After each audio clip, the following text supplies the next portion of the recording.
आपका जन्म यदि 10 तारीख को हुआ हो तो आपको बताया जाएगा न्यूमरोलॉजी के अकॉर्डिंग कि आपका मूलांक 1 है। और ऐसे ही 20 को हुआ है तो 2, और 21 को होता है तो इक्वल करके 3 बताया जाएगा। लेकिन यदि मैं आपको बताऊं कि यह सत्य नहीं है, उदाहरण के लिए आपका जन्म 10 दिसंबर 2025 को होता है, उस दिन तिथि होती है पूर्णिमा, तो आपका मूलांक होगा 6। जी हाँ, आपका मूलांक 6 होगा। ऐसे ही तिथि, मास और वर्ष को ऐड करके आपका भाग्यांक यानी कि डेस्टिनी नंबर तय होता है। तो आपका जन्म यदि 10 दिसंबर को होता है और उस दिन पूर्णिमा तिथि है तो आपका मूलांक होगा 6, और मार्गशीर्ष माह है यानी कि हिंदी माह के अनुसार, और विक्रमी संवत ये तो यह 2082 है। तो क्योंकि यह हमारा आधिकारिक 9 वर्ष है इसलिए हम इसको लेंगे। इन सबका टोटल करते हैं तो आपका भाग्यांक आएगा 27, यानी कि आप में जो कर्म की ऊर्जा है वो मंगल की है 9। आपका जो मूलांक है 6, यानी कि आपको स्वभाव शुक्र के अनुसार है। तो यह देखिए कितना एक मूलभूत अंतर है पाश्चात्य न्यूमरोलॉजी में और वैदिक न्यूमरोलॉजी के कॉन्सेप्ट में। क्योंकि हम वैदिक न्यूमरोलॉजी में तिथि को आधार बना करके बर्थ नंबर तिथि को लेते हैं। अब आप कहेंगे कि अगर ये कैलकुलेशन मेथड में अंतर है तो इससे क्या फर्क पड़ता है? अरे जी, फर्क ये पड़ता है, मैं बताता हूँ आपको कि पूर्णिमा तिथि का अगर आप सन और मून का एंगल लेंगे तो वो 180 डिग्री पे आती है। लेकिन अगर आप बताइए कि 10 दिसंबर 2025 का क्या एस्ट्रोनॉमिकल कनेक्शन है, मुझे तो कोई कनेक्शन समझ में नहीं आता। इसलिए हम ज्यादा वैज्ञानिक और आधारित वैदिक न्यूमरोलॉजी के आधार पर अपनी गणना करते हैं। किंतु आजकल न्यूमरोलॉजी को बस 1 से 9 अंकों तक सीमित कर दिया गया है। लोग मान लेते हैं कि इनसे ही आपका पूरा जीवन, भाग्य और ऊर्जा पैटर्न समझ लिया जाता है। जी नहीं, ऐसा नहीं है।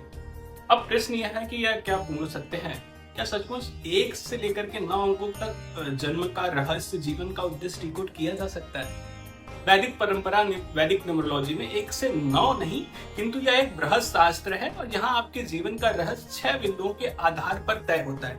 जन्म तिथि यानी कि तिथि, मास, नक्षत्र, पंचांग से आपके जीवन की मूल दिशा उससे तय होती है। मूलांक यानी कि आपका बर्थ नंबर आपका स्वभाव यह बताता है। भाग्यांक यानी आपका डेस्टिनी नंबर है, आपका कर्मफल और जीवन पथ बताता है। नक्षत्रांक यानी कि नक्षत्र का क्रम, आपके पूर्व संस्कार इससे तय होते हैं। मास अंक यानी आपका लूनर मंथ नंबर, आपका सामाजिक प्रभाव इससे देखा जाता है। नामांक यानी आपका प्रमुख डॉक्यूमेंटेशन नेम, इससे आपको व्यक्तित्व का पता चलता है। और इन सबका संश्लेषण बनता है कुल फल टोटल, जिससे आपकी वास्तविक जीवन उद्देश्य, ग्रह ऊर्जा का पैटर्न सामने आता है। जी हाँ, यही है वैदिक न्यूमरोलॉजी की विशेषता। ये आपको केवल यह नहीं बताता कि आप क्या हैं, बल्कि यह भी आपको बताता है कि आप क्यों हैं, आपके भीतर कौन सी ग्रह ऊर्जा सक्रिय है और आपकी आत्मा किस दिशा में बढ़ने के लिए इच्छुक है।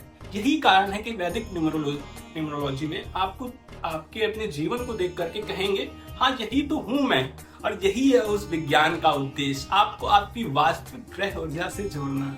इसी को साथ में समझेंगे पूर्णिमा की प्रतिपदा तिथि से अमावस्या तक हर तिथि की ऊर्जा को, कि उस तिथि पर जन्म लेने वाले व्यक्ति के अंदर कौन सी ऊर्जा है। प्रतिपदा तिथि, देवता इसके अग्निदेव होते हैं, अंक ग्रह स्वामी सूर्य है।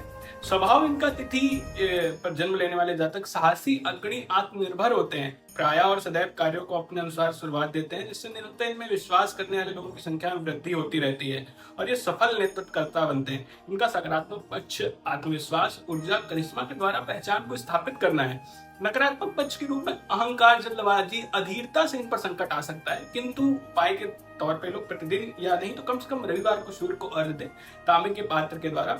साधना इनके लिए सर्वकालिक है। आध्यात्मिक रूप से आपने समाज नए लोगों को गढ़ना यानी बनाना, स्वार्थ के बगैर इनको यश में वृद्धि करता है। इनके द्वितीय तिथि यानी कि इसके देवता ब्रह्मा जी, अंक स्वामी चंद्रमा के पास होता है।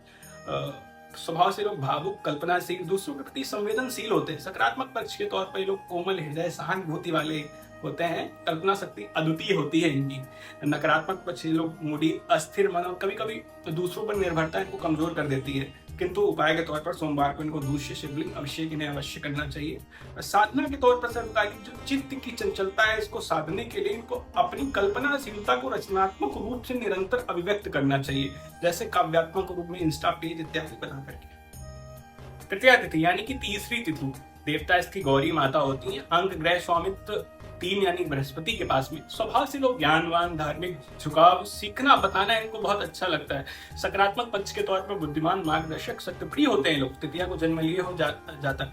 नकारात्मक पक्ष की अगर बात करें तो उद्देश्य प्रिय, आलसी, दूसरों पर निर्भरता इनके कभी कभी इनके कार्यों में रुकावट लाती है। उपाय के तौर पर बृहस्पतिवार को पीली वस्तु का दान करे। साधना, ये जिस कार्य में निपुण हो उसको ही जीवन में कर्म बना लेना चाहिए, और यदि है तो इसमें नवोन्मेष को संलग्न कर लेना चाहिए, यानी कि नवोन्मेष यानी कि नए कार्यों को नए प्रकार से करने। चतुर्थी तिथि, इसके देवता गणेश जी होते हैं, स्वामी इसके राहु हैं। स्वभाव से लोग संघर्षशील, रहस्यमय, नवीन प्रयोगशीलता से जीवन भर खेलते रहते हैं। सकारात्मक पक्ष के तौर पर दृढ़ इच्छा शक्ति, शोध प्रवृत्ति इनके जीवन में सफलता का पथ है, किंतु नकारात्मकता इनको अस्थिर, अचानक संकट से बचाव हेतु अवश्य एक उपाय करना चाहिए। गणेश जी को दूर्वा और मोदक प्रत्येक बुधवार को अर्पित करके गणेश अथर्वशीष का पाठ करना चाहिए। ओम गंगणपतये नमः मंत्र का जाप करके 11 बार ही घर से इनको बाहर निकलना चाहिए। साधना के तौर पर इनको अपने जीवन में अपनी बुद्धिमत्ता का प्रयोग जो ये अपने लिए करते हैं, ऐसे ही हर किसी के लिए करने की मानसिकता रखनी चाहिए। दूरगामी चिंतन के आधार पर स्वयं के स्वार्थ और प्रतिस्पर्धा के लिए बुद्धिमत्ता का प्रयोग नहीं, सर्वहित का चिंतन करना चाहिए। ये इनके जीवन में इनको संकटों से मुक्त रखता है। पंचमी तिथि, देवता इसके नाग देवता होते हैं। अंक ग्रह स्वामी इनका बुध के पास में। स्वभाव से लोग बुद्धिमान, वाणी में आकर्षक, गणना काल में बहुत दक्ष होते हैं, बहुत ज्यादा शार्प माइंडेड होते हैं लोग स्वभाव से। सकारात्मक पक्ष के तौर पर देखें तो संवाद कौशल, प्रबंधनात्मक क्षमता इनकी बहुत अच्छी होती है। नकारात्मक पक्ष इनका चंचलता और निर्णय की स्थिति में लोग कभी कभी फंस जाते हैं, इसलिए इनको अपने जीवन में गौ सेवा अवश्य करनी चाहिए। साधना के तौर पर इनकी जो सर्वकालिक साधना, इनको जीवन में किसी भी विशेष उद्देश्य के लिए अवश्य समर्पित होना चाहिए, और जीवन के निर्णय में उस उद्देश्य का ही ध्यान होना चाहिए, हर निर्णय में होना चाहिए। ये इनके जीवन की सर्वकालिक साधना है। उद्देश्य प्रियता। षष्ठी तिथि, यानी कि देवता इसके कार्तिकेय जी होते हैं। अंक स्वामित्व इसका शुक्र का है। स्वभाव से लोग बहुत ज्यादा आकर्षक व्यक्तित्व के होते हैं। कला, संगीत, सौंदर्य, भोग विलास की इनमें विशेष रुचि होती है। सकारात्मक पक्ष को देखें, सुंदरता, कला में निपुणता, रिश्तों में मिठास, संतुलन, उसके माध्यम से जीवन में विकास क्रम इनका स्थिर रहता है।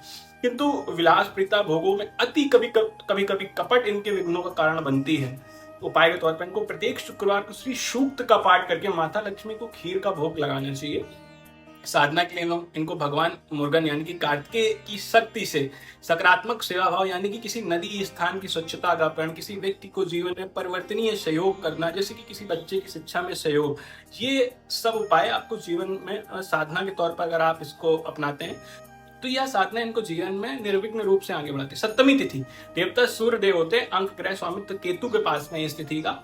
स्वभाव से लोग रहस्यमयी, तपस्वी प्रवृत्ति की, आध्यात्मिकता को बहुत गहराई से इससे समझते हैं और जुड़े रहते हैं। सकारात्मक पक्ष के तौर पर त्यागशील, खोजी प्रवृत्ति, साधना प्रिय होते हैं नैसर्गिक रूप से लोग।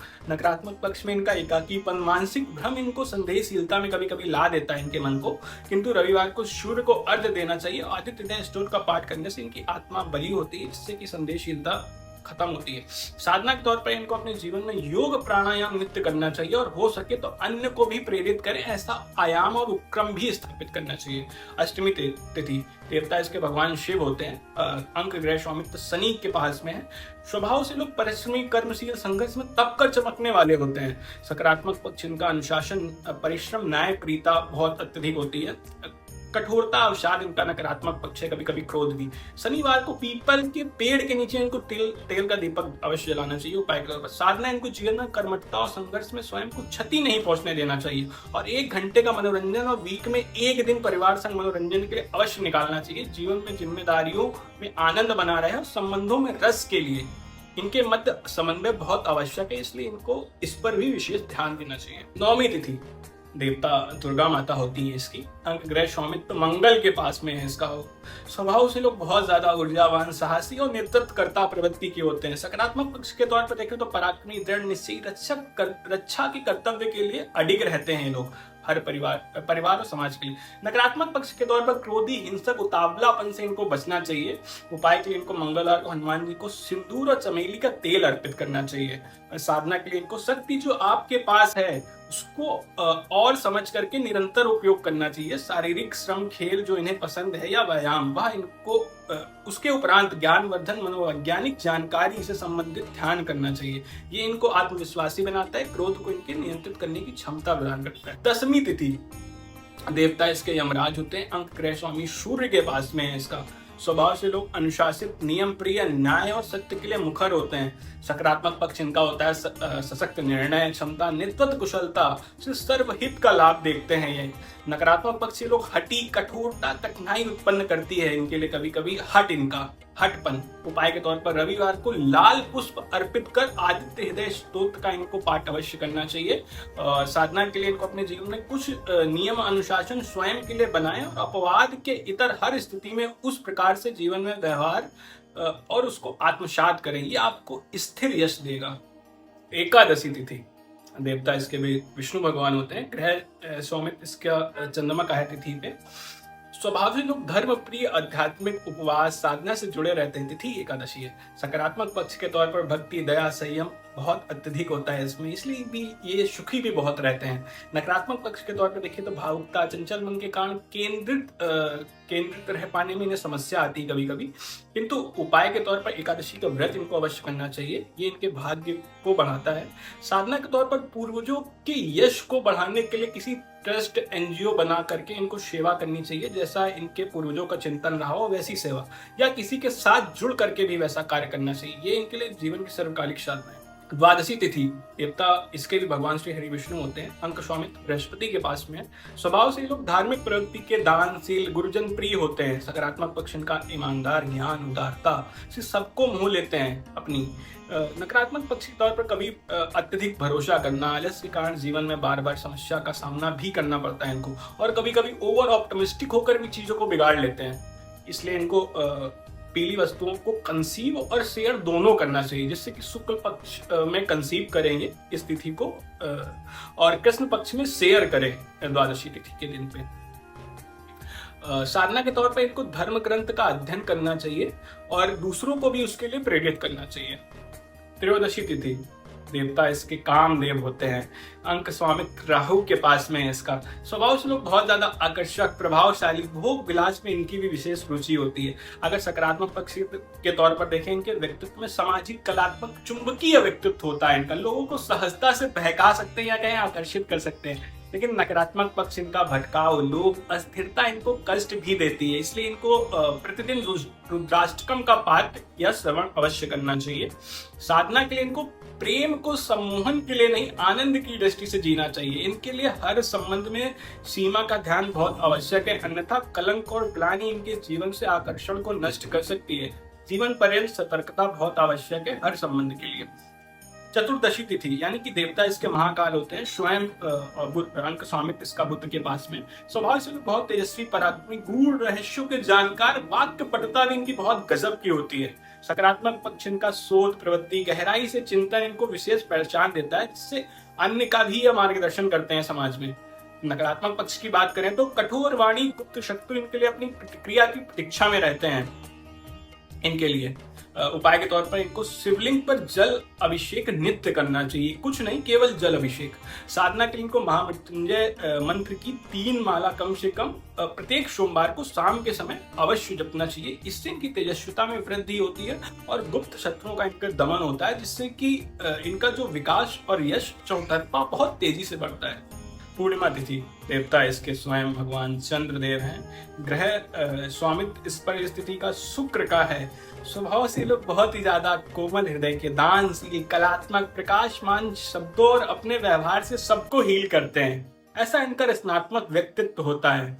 सकारात्मक पक्ष के तौर पर देखें तो इनकी उदारता, काव्य, संगीत से लगाव इनको विशेष लोकप्रियता देती है समाज में और यश देती है।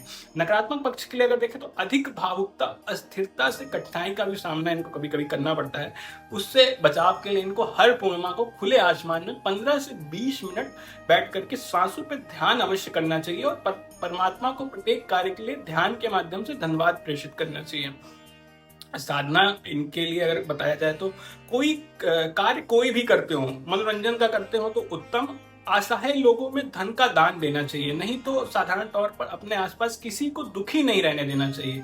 जिस प्रकार से हो सके दुखों से निवारण दिलवाना व्यक्ति को या किसी भी वातावरण में रहने वाले व्यक्ति को, इनके लिए इनकी विशेष साधना है। जैसे दिलवा सकते हैं, जरूरी नहीं धन उसका माध्यम हो, अपने शब्दों से हील कर दे, अपने व्यवहार से व्यक्ति को परिवर्तित कर दे, उसके दुखों का निवारण कर दे, पर्याप्त है। साथ रहिए। अब आगे बात करेंगे कृष्ण पक्ष की प्रतिपदा तिथि से और अमावस्या तक की तिथियों में जन्म लिए हुए लोगों के व्यक्तित्व के विषय में, कि उनका क्या सकारात्मक पक्ष है, नकारात्मक पक्ष है, स्वभाव क्या है, उपाय क्या करना चाहिए और उनके लिए जीवन में क्या कार्य, उनकी साधना हो सकती है।